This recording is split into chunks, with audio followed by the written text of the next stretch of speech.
Voilà tout pour les titres, mesdames, messieurs, bienvenue à tous. La politique africaine de François Hollande agace-t-elle les Africains? Et oui, non seulement le continent en a ras-le-bol, mais sa vision sur l'Afrique est farouchement critiquée par ses propres ressortissants, les Français. Quelques mois seulement après son élection à la tête de la République française, le patronat français, par le biais de son président Anthony Boutelier, condamne l'attitude du patron de l'Élysée dans une interview exclusive accordée à RFI. Et je vous propose d'écouter les grandes lignes de cet entretien. 6 mois après son arrivée au pouvoir, que pensez-vous de la politique africaine de François Hollande?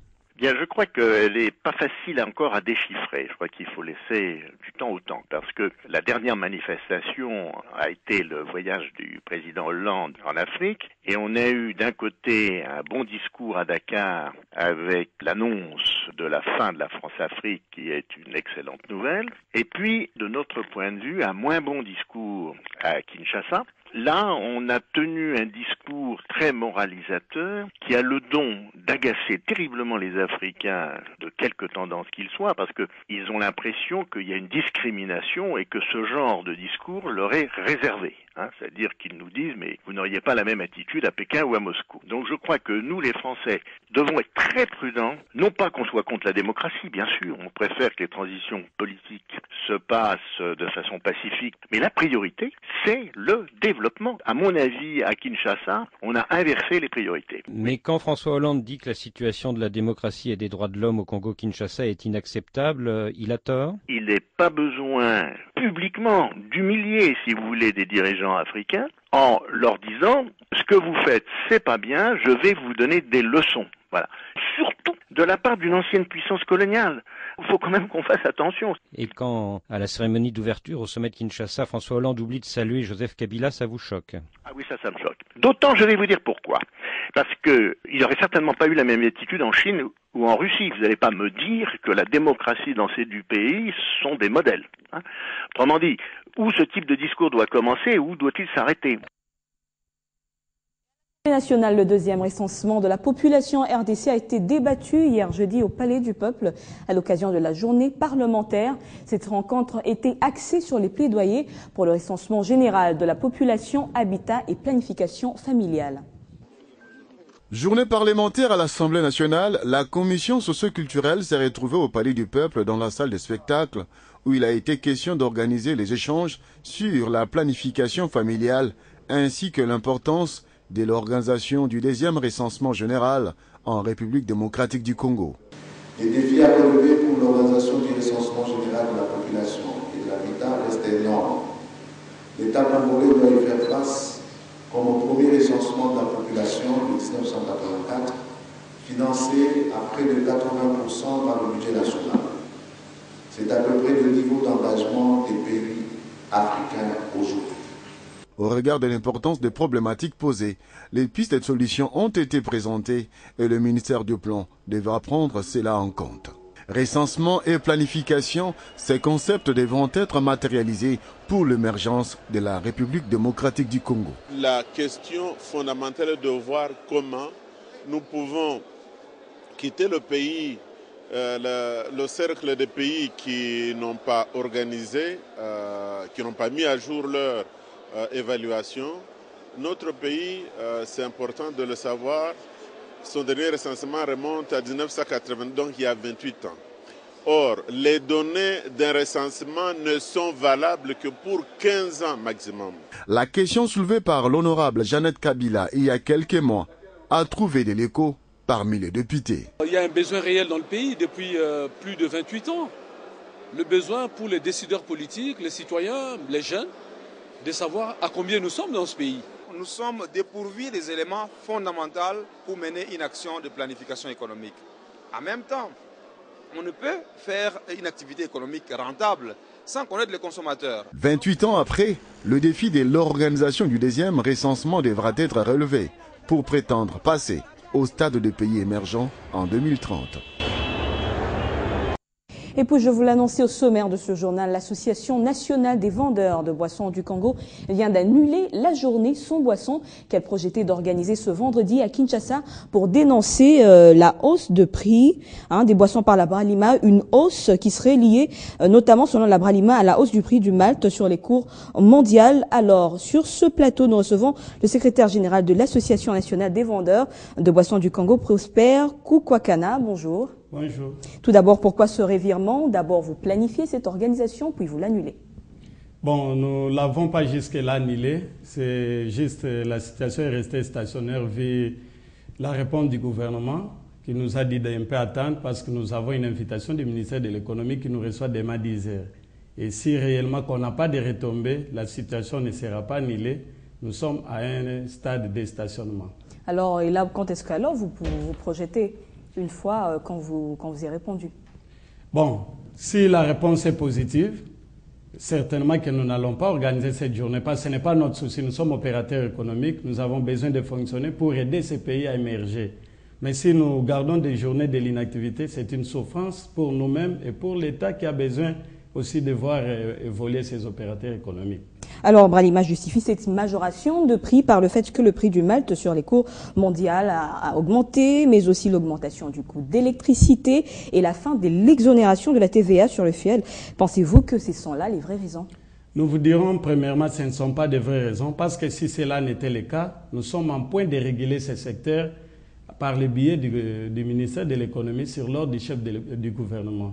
Et s'il y a de tels ajustements, ils pouvaient le faire par collaboration avec la société, qui est l'association qui collabore avec le gouvernement en la matière. Mais de façon unilatérale qu'ils ont fait, ce n'est pas vrai. Parce qu'il y a de cela 15 ans, vous verrez que le prix de ces produits de grande consommation ne fait que prendre de l'ascenseur. De 5 $, aujourd'hui c'est au-delà de 15 $. Et vous voyez en quoi cela peut se justifier, parce que le revenu moyen congolais n'a pas changé pendant toute cette période. Ça, ce n'est pas travailler dans la modernisation que le chef de l'État est en train d'inviter le peuple congolais. Voilà, et à l'approche des festivités de fin d'année, peut-on s'attendre à une hausse de prix? Nous dirons négativement que ce n'est pas de cette façon que ça peut augmenter. Sinon, ça peut faire du bruit au niveau du marché avec les coûts d'achat de la population vers les festivités qui courent. Car la bière étant qu'un produit de grande consommation ne pouvait pas être un luxe dans notre pays. On doit donner l'occasion à tout le monde de bien fêter la fin de l'année. Donc nous regrettons ça. La journée jusque-là n'est pas encore enlevée. Nous avions stationné les choses, mais si rien ne marche, les lundis, nous serons dans la rue avec cette mobilisation telle que nous l'avions planifiée. Voilà, merci M. Prosper Koukwakana. Je rappelle que vous êtes le secrétaire général de l'Association nationale des vendeurs de boissons du Congo. Merci, c'est moi qui vous remercie encore davantage. Et on va se rendre à présent en province. D'abord au Kasaï occidental, une délégation ministérielle composée du ministre du portefeuille, Marie-Louise Munga, et Justin Kalumba, ministre de Transport et Voies de Communication, séjourne à Kananga pour une mission de travail, objectif s'enquérir de la réalité sur le fonctionnement de la Société nationale de chemin de fer du Congo dans cette partie du pays. Et sur place, plusieurs décisions ont été prises pour la relance de cette entreprise étatique. Bruno Ngoï est notre correspondant sur place. Les deux ministres, notamment du portefeuille et celui des transports et voies de communication, sont arrivés ce jeudi à Kananga en provenance de Lubumbashi, Likasi, Weneditu et Mbujimaï. Marie-Louise Munga et Justin Kalumba effectuent une mission d'inspection à la Société nationale de chemin de fer du Congo, SNCC. Après leur entretien avec le gouverneur intérimaire Mambakantou Kangila, les deux ministres sont allés à la gare SNCC pour un entretien avec les passagers à Pitra pour Ilebo. Ces derniers ont pris le courage de dire à Marie-Louise Munga et Justin Kalumba qu'il y a beaucoup de difficultés de parcours pour toutes les destinations. La qualité des voitures très critique, la voie ferrée non praticable et autres. De leur côté, un représentant des travailleurs a échangé avec les deux. Immédiatement après, la délégation de Kinshasa a pris le train pour l'insertion des chemins de fer entre Kananga et Chibashi. Avant de repartir, ils ont tour à tour dit à la presse toute la vérité. Pour Marie-Louise Munga du portefeuille, le gouvernement central veut relancer les activités à la SNCC. Voilà pourquoi nous voulons nous rassurer de l'état actuel de cette société de transport. Fin de citation. Justin Kalumba du transport et voies de communication a pour sa part indiqué qu'il déplore l'érosion qui menace la voie ferrée avant d'atteindre Chibachi. Et il a demandé à l'OVD qui a commencé les travaux sur cette érosion de le faire d'une façon professionnelle. Et tenez que Vincent Thiongo, ADVA de la SNCC, était de la partie. Après Kananga, ils sont allés à Kindu où ils ont passé nuit. De Kananga, Brichiro Izembele, et les 50. Et puis à Goma, venu à Kinshasa comme simple candidat dans la télé-réalité Vodacom Superstar, Jackson Paluku a été accueilli à son arrivée plutôt dans sa province du Nord Kivu avec tous les honneurs d'une star puisqu'il a remporté le Grand Prix. Le gouverneur Julien Paluku a même organisé une grande réception avec tous les membres du gouvernement et députés provinciaux. Martial Bendelo nous en dit plus.